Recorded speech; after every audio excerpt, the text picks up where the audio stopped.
Welcome to the show. Thanks for joining in another week. Have a great show planned for you today. Later on, I'll have with me my guest, Kendra Fershee, who's running for Congress here in West Virginia's 1st District. We'll be talking all about her background, her campaign. But first, we'll start off with some of our usual features. And I want to mention last week's guest for any of you that missed the show.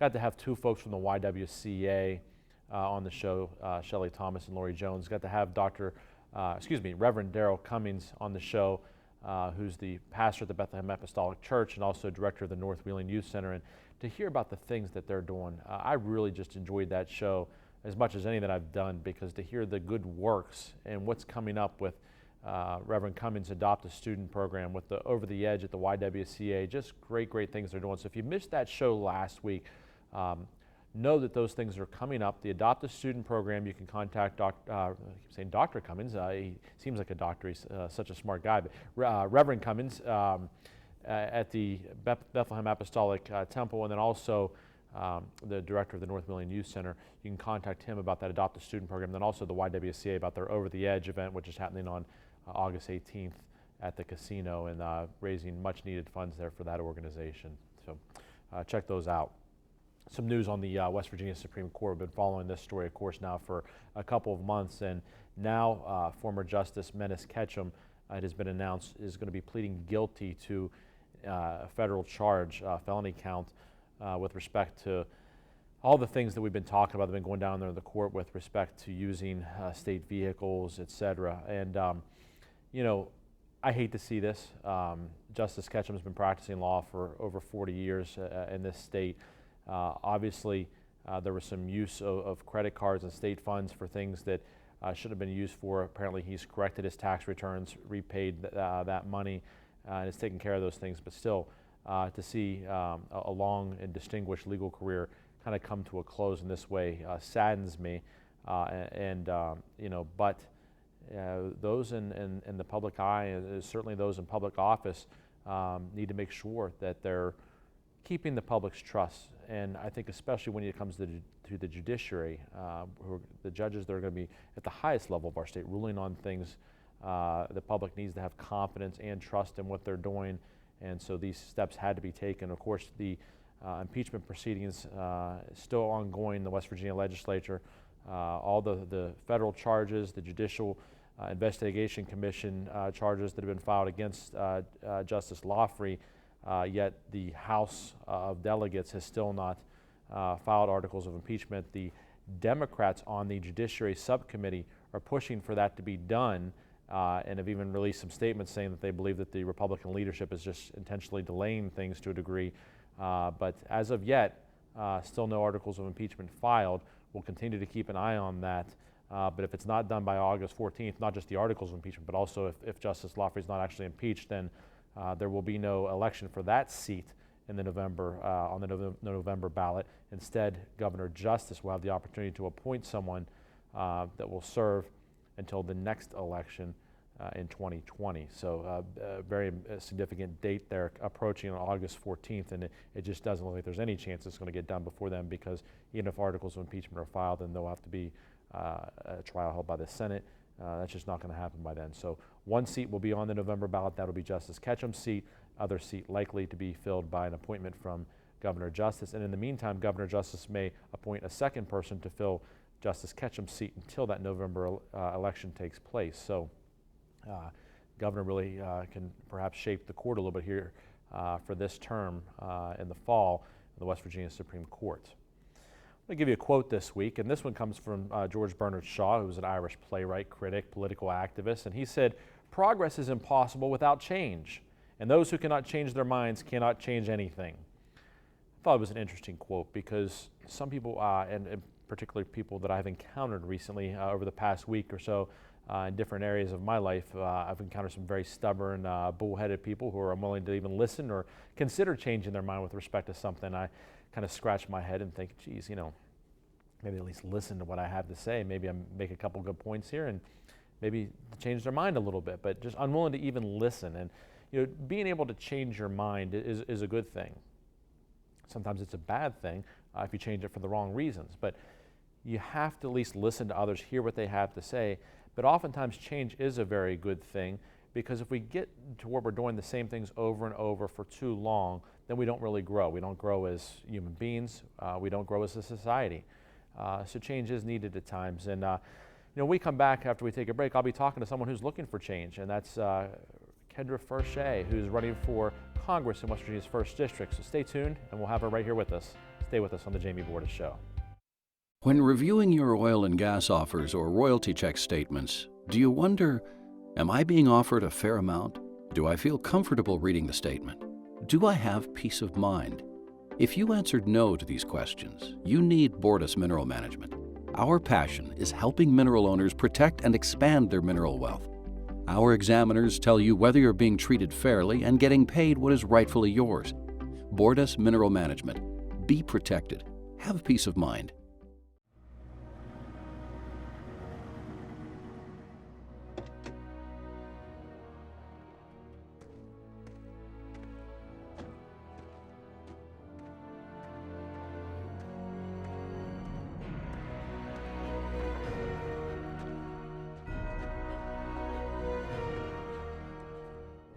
Recommended by the highest authorities.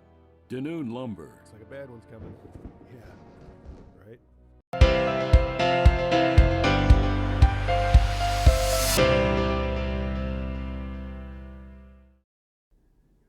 Welcome back to the show. This is my favorite time each week when I have a guest with me, and really excited about this week's guest. Running for Congress here in West Virginia's 1st District, Kendra Fershee. Thank you so much for being here on the show. It's my pleasure. People may not realize it. You are a law professor, and I always think that's a really interesting, unique background, or maybe well-suited background for running for political office, but a lot more than just a law professor, a mom and a wife, and a lot of things going on in your life. I keep busy. My role as a law professor is really one of my favorite things. I love what I do. I am obviously an attorney, but teaching has been a passion, and the only thing I'd want to do more is serve the 1st Congressional District. So this is, this was a tough decision to decide to run because of a career. I have a career that I love. Obviously, I have a couple of kids I love, a husband I love, and I've had to spend a lot of time away from them on the campaign trail. But it's been, ultimately it's worth it because we have a lot of need right now.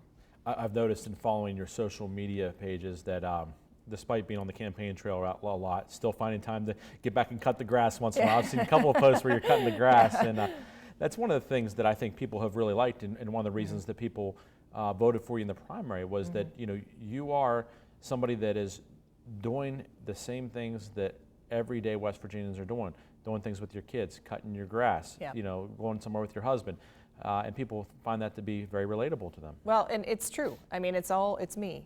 What you see now is what my husband sees in the morning. Well, maybe not exactly, but what my kids experience, what my students know about me. I'm the same person no matter what, and no matter what context, no matter where I am. And that same person has to mow her lawn every once in a while, which actually I confess I like to do. It's a satisfying task. And truth be told, my husband does it most of the time. But there are times when, I just want to get out and kind of clear my head and do some work around the house, and I go mow my lawn, which is steep. It's West Virginia. So, but I put that on social media because I wanted people to know that that's who I am. Speaking of that being West Virginia, you've been here for a number of years now, but grew up in Michigan, attended the University of Michigan, one of the top 10 schools in the country. And then law school down in Tulane in New Orleans, but ultimately found your way here to West Virginia and have been here a little while now. Yeah, I like to say to people, because it's true, I wasn't born here, but I got here as quick as I could.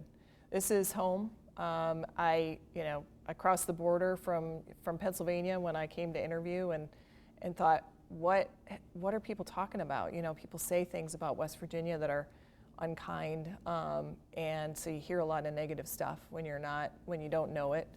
And I immediately fell in love. I thought this is the place for my family. So we moved here. My daughter wasn't yet 4 when we moved here. My son was in 2nd grade, and we really dug in to build a life. And we chose to be here, and we're so glad we did. Now, we talked a little bit about you being a law professor, and actually your area of specialty, so to speak, is family law. Right.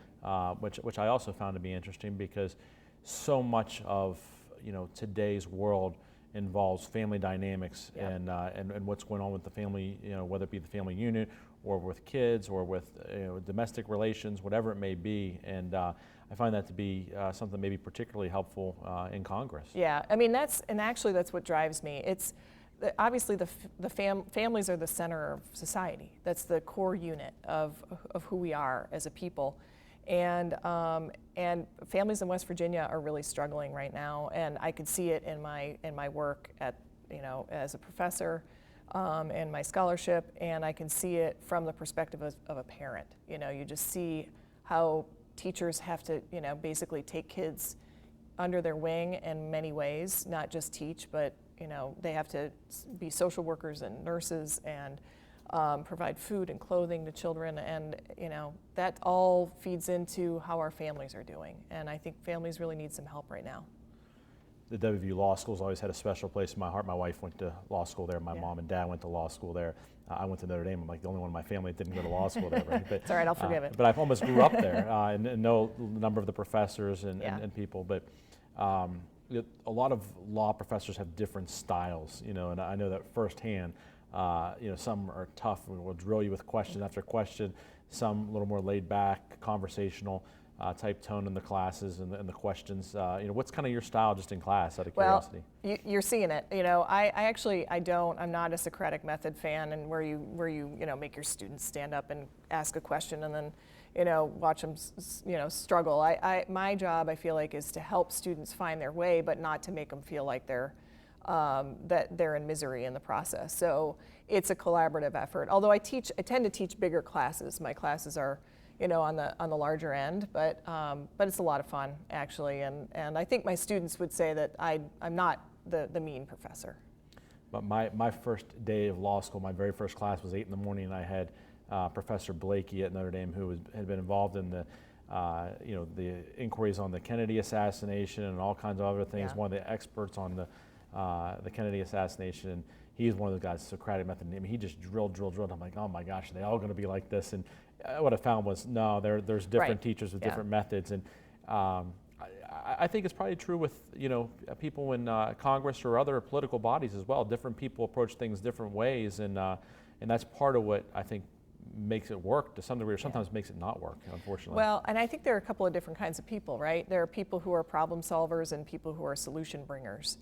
I'm a problem solver. I'm not going to show up telling you I know the answer to every question, but I'll find out what is best for people who are with stakes in the process. And the stakes that we're not paying attention to, the people we're not paying attention to, are the individuals who are living and working in West Virginia who haven't been getting what they need for a long, long time. So I like to think of myself as a problem solver, which we see in law school too. That you can approach teaching with different paths, and I like it to be a collaborative problem-solving effort. We need to take a break. When we come back, we'll continue speaking with Kendra Fershee about what her plans might be if she wins the election for Congress here in West Virginia. Stay with us on the Jamie Bordas Show. At Ultra Big Bank, we need to be assured you can make your payments. Yes. Well, buy them out. Acquire. As I was saying, I'm not sure I see the value in your small account. That's when we went to Belmont Savings. They took the time to understand our needs. And they didn't make us feel small. Where the big banks are only interested in growing, Belmont Savings' interest was in us. Belmont Savings Bank, focused on your future. So, how was your first day? Long. So, Josh asked me about you. Daddy's home. Go get him.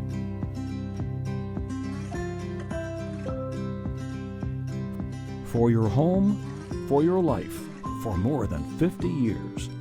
The Hardwood Specialists. DeNoon Lumber.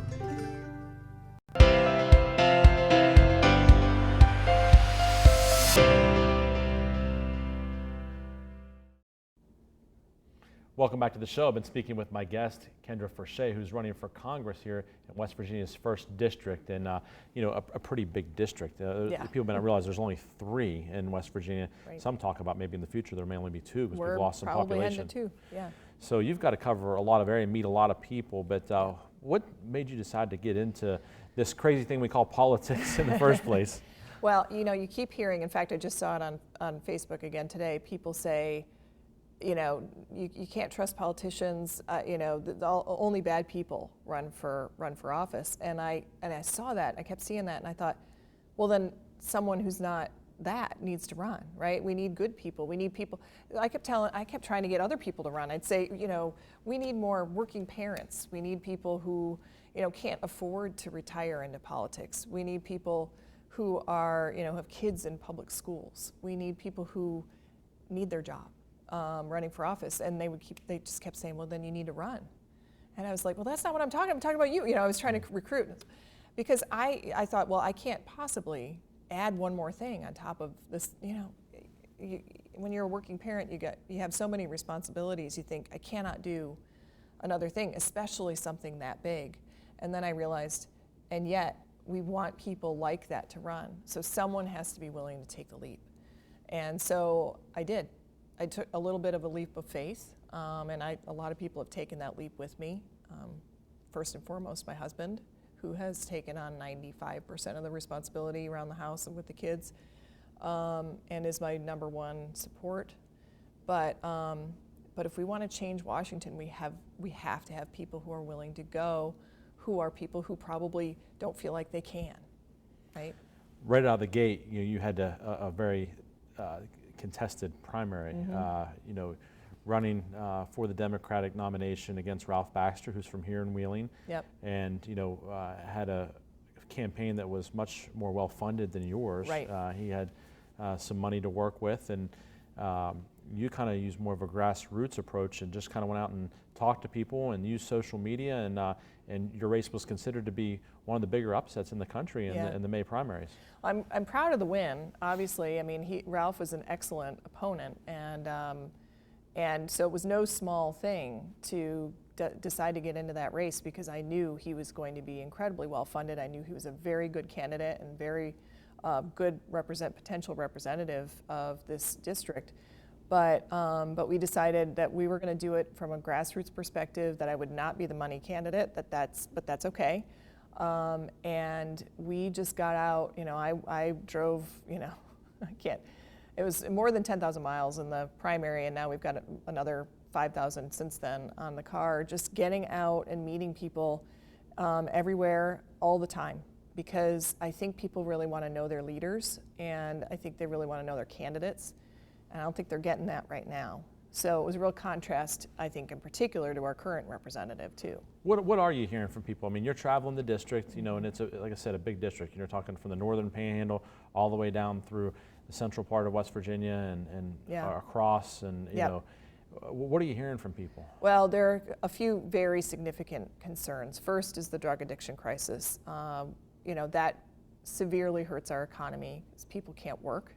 We're losing people. People are moving away because they don't have jobs. People are dying of drug addiction.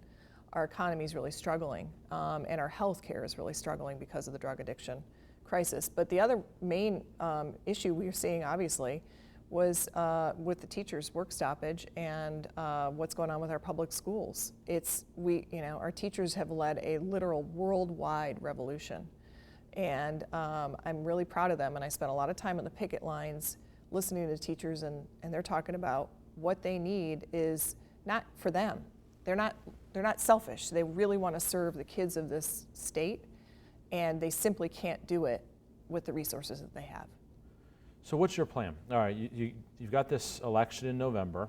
You're going out talking to as many people as possible. You're hearing these things from folks. So now, what's the plan? You win the election, and what do you do about it? So the three main things, the platform that I have chosen, sort of how to describe who I am and what I'm doing, is I want to fight for the freedom to stay in West Virginia. People do not feel free to stay here. They feel like they have to leave, or their kids have to leave, And, you know, or some people want to leave for a while, but then they don't feel free to come back because they just don't see that the communities can sustain what they would need for their family, schools and healthcare and jobs. So it's going to be about the big three: schools, healthcare, and jobs, obviously. But we need to be talking about those issues, those policies through our values lenses. What is it that I believe in that the voters should know about me? Well, I believe in freedom, and I think we're not living as free now as we were when we had better schools, or we won't be living as free if we have worse schools. Healthcare, you can't live free if you don't have your health. We got to make sure that people are healthy in West Virginia, and our communities are crumbling. There aren't good jobs for people to feel like they can build a life here. So that's a freedom issue too. If you don't feel free to stay in West Virginia, you're not living free. Well, it sounds like you've certainly got some ideas of what to do. It sounds like you're getting around talking to people, and November will be here before we know it. Yeah, it's already flying August, by. hard to believe, but Yeah. it'll be here quickly. But I hope that our viewers today got a better sense of who you are and what you stand for, and what you may be willing to do for them if they choose to elect you to Congress from here in West Virginia. Thank you. Well, thanks for being here Appreciate on the show. it. Good luck to you. Yeah. We need to take a break. When we come back, I'll be talking sports. Stay with us here on the Jamie Bordas Show. People in nursing homes are some of the most vulnerable members of our society. They're there because they can't take care of themselves. Those facilities have a duty to take care of our loved ones, and when they don't, it's important they're held accountable.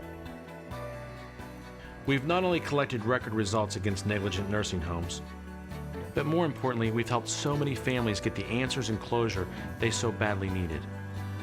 Bordas and Bordas, fighting for justice. Disasters happen.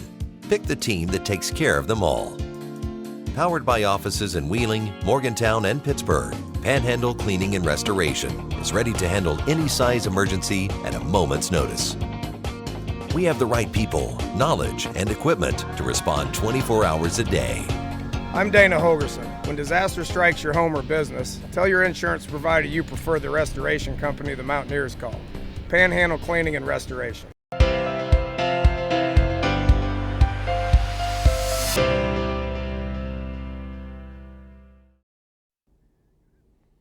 Welcome back to the show. It's time to talk sports, and we have to start with the Ohio State University football program.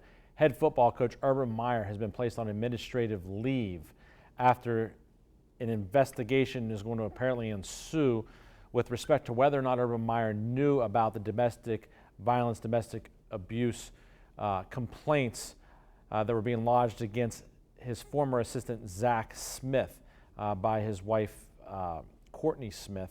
And the big issue is whether or not Urban Meyer knew about a 2015 incident where supposedly, allegedly, Smith was violent and abusive toward his wife Courtney. Now, Zach Smith had been with Urban Meyer a long time, and back in 2009 there was an incident when he was with him down in Florida as a graduate assistant, and supposedly Urban Meyer and his wife Shelley counseled the Smiths and tried to help them, and the things were okay, they thought. But the big question is whether or not Urban Meyer knew about the 2015 incident.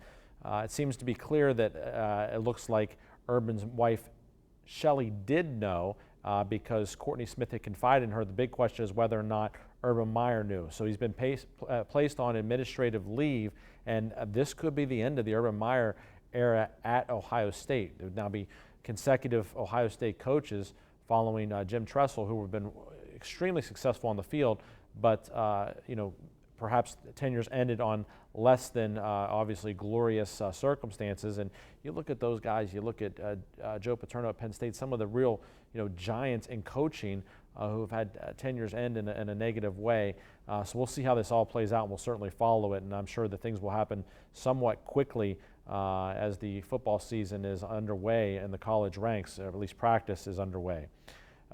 Moving on, let's talk about the Pittsburgh Pirates. Really surprised some people with the trades they've made, going out and getting a couple of pitchers, including Chris Archer as the starter, giving up a couple of prospects, giving up Austin Meadows, giving up Tyler Glasnow, and a player to be named later. But go out and get an arm and a guy that's been an all-star a couple of times, and also getting a closer, or at least a late inning relief pitcher. And looking at getting these pitchers shows that the Pirates are going to try to make a run this year. And I had said a few weeks ago that the season was done. Then they've gone on that great streak to end the month of July. So things could get exciting here down the stretch for the Pittsburgh Pirates. And glad to see the organization spending some money and trying to make a run there. And we'll keep an eye. Speaking of Pittsburgh sports, I had a chance to go up to training camp for the Steelers last week, and it was the third day of practice, so pads weren't on yet, but I got to see some things. First of all, Antonio Brown goes so hard in everything he does in practice. It looks like he's playing a different game than everyone else. It looks like really an elite high school kid playing against little grade school kids. He is that much better, made a great one-handed diving catch, and it just hustles in everything he does. He catches a ball, he sprints 80 yards to the end zone, whether the play's over or not. Just hustles. What a great example. And then Ben Roethlisberger, extremely thin for Ben.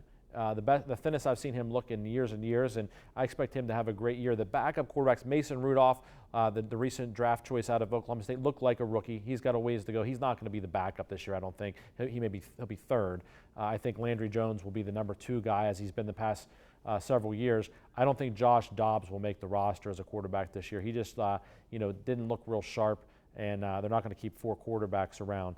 James Washington, though, the rookie wide receiver from Oklahoma State, looked pretty impressive, made some nice plays. He's a thicker guy than I thought. He's listed at 5'11", 213, but it's surprising that when you see how thick he is and as fast as he is, but he looked pretty good. Juju Smith-Schuster having a ton of fun out there, joking with kids. I was right down the field with 2 of my boys, and he's joking, laughing, and this receiving corps, I think, is primed to have a great year.